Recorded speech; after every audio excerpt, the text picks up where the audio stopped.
Hello guys, welcome back to fresh new episode of #AskModX. This is episode number 16. आपके सवाल हमारे जवाब, तो ज्यादा टाइम वेस्ट नहीं करते हैं, जल्दी से इस एपिसोड को शुरू करते हैं।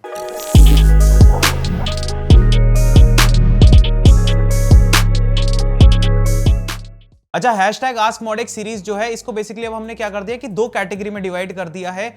आप में से यार बहुत सारे लोग ना क्या करते थे कि हमसे पीसी स्पेक्स का जो है सजेशन लेना चाहते थे कि आप ना अपने स्पेक्स भेजते थे नीचे #AskModX के साथ में, और आप अपने पूछते थे कि भाई ये पीसी बनाए या फिर नहीं बनाए, इसमें क्या दिक्कत है, अगर कुछ दिक्कत है तो बता दो। तो हमने सोचा कि यार मतलब इतने सारे लोग भाई कंफ्यूज्ड हैं अपने खुद के पीसी बिल्ड को लेकर के, वो अपनी स्पेक्स को लेकर के यार इतने कंफर्म नहीं है। तो हमने सोचा कि अब एक काम करते हैं, #AskModX की जो सीरीज है इसको दो कैटेगरी में डिवाइड करते हैं। एक आपको एपिसोड देखने को मिलेगा जिसके के अंदर हम लोग सिर्फ और सिर्फ पीसी स्पेक्स के बारे में बात कर रहे होंगे और उसके सजेशंस को लेकर के बात कर रहे होंगे। एंड एक सीरीज तो हमारी अलग चलती है जिसमें के अंदर आप क्वेश्चंस पूछते हैं एंड अलग अलग डिफरेंट टाइप के क्वेश्चंस होते हैं एंड हम उनके जो है आंसर देते हैं। तो अलग अलग ऑल्टरनेट डेज पर, मतलब ऑल्टरनेट तरीके से, मतलब ऑल्टरनेट संडेज कहना चाह रहा हूं मैं, कि एक संडे तो आएगा हमारे पीसी बिल्ड वाला और एक संडे आएगा आपका वो जो नॉर्मल टाइप के जो आप क्वेश्चंस पूछते हो वैसा वाला। बाकी क्वेश्चन पूछने का तरीका जो है वही सेम रहेगा। आपको नीचे जाने कमेंट सेक्शन के अंदर यूज करना है #AskModX और आपको अपने पीसी बिल्ड का जो पूरा स्पेक्स है वो आपको डाल देना है। फिर मैं आपको मतलब उसमें से पिक कर लूंगा जो जो मेरे को सही से लगेंगे एंड उसके ऊपर जो है मैं सजेशन आपको आकर के यहाँ पर दे दूंगा, ठीक है। बाकी एक चीज और कि जब आप अपने पीसी बिल्ड की स्पेक्स डालो ना, तो उसके साथ में ये और लिख देना कि आप किस बजट के अंदर बनाना चाह रहे हो और साथ में आप जो है क्या यूज केस के लिए जो अपने पीसी को लेना चाह रहे हो। आपको गेमिंग करनी है या फिर आपको एडिटिंग करनी है या फिर कोई स्पेसिफिक आपका वर्कलोड है, तो वो चीज भी आप जो उसके अंदर मेंशन कर देंगे, तो उस हिसाब से मैं स्पेक्स का जो आपको गाइडेंस है वो मैं वहां पर और अच्छी तरीके से वहां पर दे पाऊंगा, ठीक है। तो बहुत सारे भाई लोग पूछ रहे थे कि अपने अपने स्पेसिफिकेशंस को लेकर के कि क्या मैं ये पीसी बिल्ड करूं या फिर नहीं। तो आ गया हूं मैं मतलब इसी एपिसोड से जो हम लोग इस चीज को यहां पर जो शुरू करने वाले हैं। तो शुरू करते हैं हमारे सबसे पहले क्वेश्चन से। जो सबसे पहला क्वेश्चन है वो आ रहा है हमारे एलीट पार्थ की तरफ से। इन्होंने पूछा है कि please check my PC specs for 1080p gaming streaming editing PC, i3 12100F Asus का H610ME motherboard, 16GB dual channel XPG 8 data RAM, RX 6600 डीप कूल PF550 और MSI की MacForge M100R।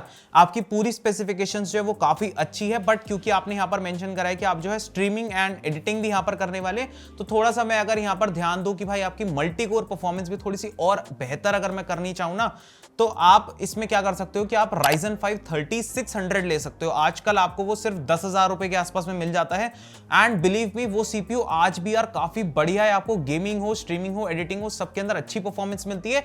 साथ ही साथ में उसका स्टॉक कूलर भी यार काफी सही मिलता है, मतलब इंटेल के तो स्टॉक कूलर भी थोड़े से वैसे से हल्के से ही रह जाते हैं। और साथ में आपको AM4 प्लेटफॉर्म बेस्ड वो पीसी होगा तो आपको अपग्रेड पाथ भी अच्छा मिलेगा। B450 मदरबोर्ड मिल जाएगा आपको Asus H610 मदरबोर्ड के आसपास वाली प्राइस में। तो ज्यादा 1-2 हजार रुपए ऊपर नीचे होंगे आपके पीसी के अंदर, बट आपका फ्यूचर प्रूफ पीसी भी हो जाएगा क्योंकि M4 सॉकेट के ऊपर आ गए अब आप, और प्लस आपको मल्टी कोर परफॉर्मेंस भी अच्छी मिल जाएगी। तो आप अगर इसके साथ में जाएंगे तो ज्यादा बेहतर रहेगा। बाकी अगला क्वेश्चन हमसे पूछा है AskModX suggest me a PC with RTX 3060 budget 70,000 only CPU नहीं, ओनली पीसी बोलो भाई। तो ये जो स्पेसिफिकेशंस आप साइड में देख रहे हैं, मैंने कुछ ऐसा बनाने की यहाँ पर कोशिश करी थी 70,000 रुपए के अंदर, जिसके अंदर आपका Ryzen 5 5500 आ जाता है, आपका RTX 3060 आ गया, ठीक है। तो ये जो है यहाँ पर बन पाया है और Zotac की तरफ से आ गया। तो कुछ इस तरीके का पीसी आप बना सकते हो। अगला क्वेश्चन हमसे पूछा है, रोनी ने पूछा है कि bro I am planning to build a PC with the specs from you, Ryzen 5 4500 MSI का B450 Pro VDH Max motherboard. ये मदरबोर्ड अभी फिलहाल भाई पिछले 2 महीने से नहीं आ रहा है। इसकी जगह आपको या तो ASRock का B450 लेना होगा या फिर आपको लेना होगा Gigabyte का B450, क्योंकि MSI और Asus दोनों के अंदर ही B450 का स्टॉक नहीं है पिछले 2 महीने से। पता नहीं कहां है, क्यों नहीं आ रहा है, बट जो भी है नहीं आ रहा है, ये बात है, ठीक है। XPG की D38GB रैम हो गई, ठीक है। XPG की NVMe 512GB S5 हो गई, Revolution 1 कैबिनेट हो गई, RX 6600 आपका ग्राफिक्स कार्ड हो गया, डीप कूल की PF450 पावर सप्लाई। यहां पे थोड़ी सी दिक्कत है, PF450 आपने थोड़ी सी कम ले ली, एटलीस्ट भाई PF550 पावर सप्लाई लगा लो आप, क्योंकि Ryzen 5 4500 और RX 6600 ग्राफिक्स कार्ड यहां पर यूज कर रहे हो, तो थोड़ा सा मतलब अच्छा ठीक ठाक सा पीसी बना रहे हो, एटलीस्ट 550 वॉट की पावर सप्लाई यहां पर लगा लो। भले सस्ती वाली डीप कूल की PF550 लगा लो, बट उतनी लगा लेना। बाकी is there anything I need to change in this PC build prices 51,500? और तो कुछ चेंज करने की जरूरत नहीं है, बाकी आपकी स्पेसिफिकेशंस काफी ठीक है। अगला क्वेश्चन हमसे पूछा है, आयुष ने पूछा है कि which of the following build is better for light gaming like GTA 5 Ryzen 5 4600G without GPU, 16GB RAM होगी उसके अंदर, B550 मदरबोर्ड होगा। बाकी इसके अलावा ये पूछ रहे हैं कि या फिर i3 10100F या फिर 10105F, RX 550 T400 4GB graphics card, 8GB RAM, 510 motherboard. तो इसमें से इनको क्या बिल्ड करना चाहिए यहाँ पर जो है पूछ रहे हैं। मेरे हिसाब से आपको जाना चाहिए Ryzen 5 4600G का APU बिल्ड के साथ में, क्योंकि अगर आप i3 के साथ में बिल्ड कर लोगे ना तो दिक्कत फिर यहाँ पर ही हो जाएगी। एक तो आप 510 मदरबोर्ड ले लोगे तो बाद में आप अगर अपने CPU में मतलब नेक्स्ट कोई जनरेशन में अगर आप आगे जाना चाहेंगे, मतलब 11 जेन का तो इसके अंदर लग जाएगा, बट 12 जेन के अंदर आप जो है वहां पर अपग्रेड नहीं कर पाओगे, क्योंकि वहां पर जो है सॉकेट फिर चेंज हो गया था हमारा। बट आप अगर जैसे AMD के साथ में जाते हैं तो भैया AM4 सॉकेट के साथ में आप आ जाते हैं, तो वहां पर आपको एक अच्छा अपग्रेड पाथ मिल जाता है, आप अपने मन मर्जी का एक अच्छा CPU बाद में अपग्रेड कर सकते हो। प्लस एक छोटा सा सजेशन मैं आपको यहाँ पर ये देना चाहूंगा, आपने Ryzen 5 4600G लिखा है ना, उसके साथ में आपने B550 मदरबोर्ड मेंशन करा है, तो आप उसकी जगह जो है B450 मदरबोर्ड लो, क्योंकि ये Gen 4 को सपोर्ट नहीं करता है 4600G।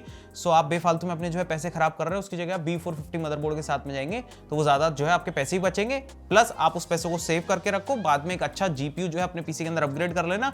As of now 4600G आपका जो है लो सेटिंग्स के ऊपर जो GTA 5 आपको खिलवा देगा। बाकी बढ़ते हमारे अगले क्वेश्चन की तरफ। ये हमसे पूछा है, दावर ने पूछा है कि check this out, i5 12400F GB का RTX 3060 Ti Trio, Asus का tough B660M plus MSI MPG A650GF power supply, XPG की 16x2, 32GB की रैम हो गई आपकी, 3200 megahertz, deep cool AK400 cooler, gigabyte का G27F 144 हर्ट्ज का मॉनिटर हो गया, WD की SN571 TV, TD 500 mesh।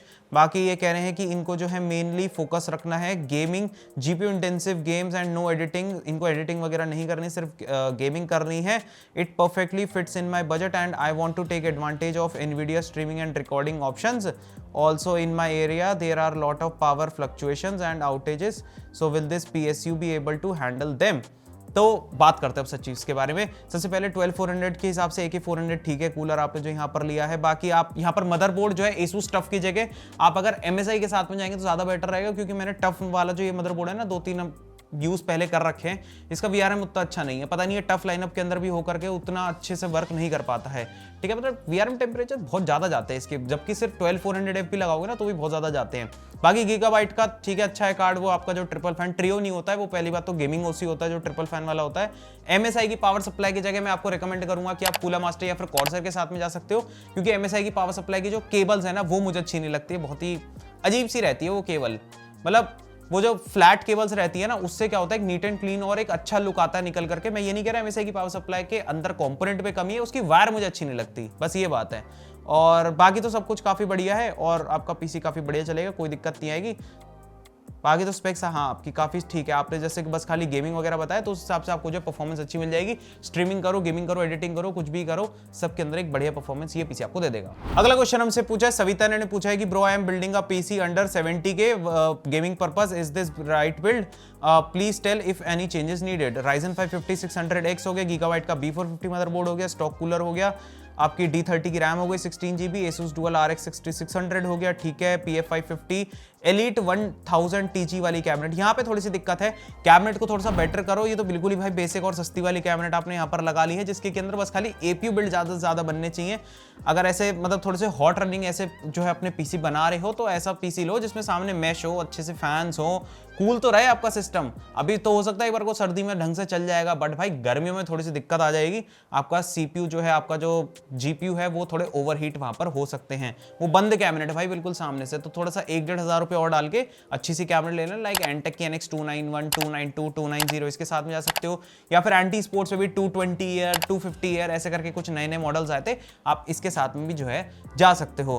बाकी की स्पेसिफिकेशंस आपकी ठीक है, क्योंकि आप Gen 4 SSD यहाँ पर नहीं लगाना चाह रहे तो इसलिए आप B450 मदरबोर्ड के साथ में गए हो, ठीक है। बाकी तो और कोई दिक्कत नहीं है, एकदम बढ़िया है। अगला क्वेश्चन हमसे पूछा है, जस्ट ब्लेज ने पूछा है कि can you please check the specs i5 12600K MSI का B560M मोटार वाईफाई। यहाँ थोड़ी दिक्कत आ गई, B560 जो मदरबोर्ड होते हैं ये आपके 11 जेन के लिए थे, आपका जैसे कि ये 12 जेन है तो आपको B660 मदरबोर्ड यहाँ पर लगाना होगा, ठीक है, या तो B660 या फिर B760, तो खैर अभी तक आया नहीं, तो बस B660 लगा सकते हो इसके साथ में, ठीक है।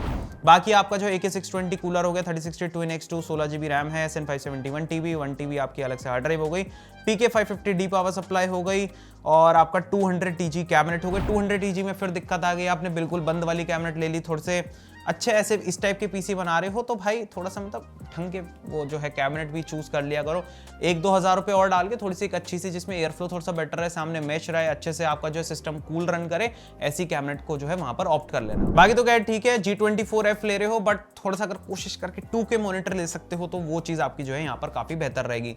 बाकी स्पेक्स आपकी ठीक है। अब अगला क्वेश्चन हमसे पूछा है शाहू जी ने पूछा है कि भाई 45 to 50,000 में ऐसा गेमिंग पीसी बनाइए जिसमें 6 कोर्स एंड 12 थ्रेड्स का अच्छा सीपीयू हो और डेडिकेटेड ग्राफिक्स कार्ड भी हो, लव फ्रॉम बिहार। भाई आप तो आपने जो चीजें सोची ना, आप सोच रहे थे कि मतलब इसमें अच्छा पीसी नहीं बन सकता, लेकिन पीसी बड़ा ही गजब बन सकता है। मैंने ये देखो यहाँ पर एक 51,000 का एक पीसी बना, मतलब 1,000 रुपये और दे देना, ठीक है, 51,000 में ये पीसी आपका बन जाएगा जिसके अंदर आपका 6 कोर 12 थ्रेड का आपका Ryzen 5 4500 आ गया। ग्राफिक्स कार्ड देखो भाई, RTX 2060 लगा दिया तुम्हारे भाई ने इसके साथ में। बाकी थोड़ा सा 1-2 हज़ार रुपए नीचे करोगे तो आपका 1660 सुपर लग जाएगा, बट वो चीज मैं रिकमेंड नहीं करता हूं, क्योंकि जब 1-2 हज़ार और डाल के आपको भाई 2060 मिल रहा है तो 2060 ले लो। इसमें भी और अगर 1,000 डालोगे तो RX 6600 ग्राफिक्स कार्ड आ जाएगा, वो तो भाई इनफैक्ट और बेहतर है, 52 तक जाएगा, बट भाई चीज जो बनेगी ना वो एकदम गजब होगी। बस तो गाइस यही थे आप सबके सवाल और यही थे हमारे कुछ जवाब। यही था आपका #AskModX का एपिसोड नंबर 16। बाकी ये जो आपको नई वाली सीरीज है जिसपे कि हम लोग सिर्फ पीसी बिल्ड की जो स्पेक्स है उसको यहां पर कवर करते हैं एंड उस पे सजेशंस हम लोग यहां पर देते हैं, तो आपको ये वाली जो पूरी सीरीज है आपको कैसी लगी आप नीचे हमें कमेंट सेक्शन में जरूर बताना। बाकी थोड़ा कुछ सजेशन अगर इस सीरीज को लेकर के देना चाहते हो तो वो भी आप नीचे कमेंट्स में बताएं, क्योंकि आपके फीडबैक के लिए हम लोग जो है हमेशा ओपन रहते हैं। आपके फीडबैक से ही हम लोग आज जो है यहां तक पहुंच पाए हैं, ठीक है। तो फीडबैक जरूर देना नीचे जाकर के। और बाकी इससे अगले वाले संडे पे हमारे जो रेगुलर वाले क्वेश्चन है वो वाला #AskModX का जो हमारा एपिसोड आ जाएगा, ठीक है। आई होप आपको सारी चीजें जो यहां पर समझ में आ गई होगी। बाकी गाइस मिलेंगे एक और नए वीडियो के अंदर एक और नए कमाल के टॉपिक के साथ में, तब तक के लिए यार थैंक्स फॉर वॉचिंग।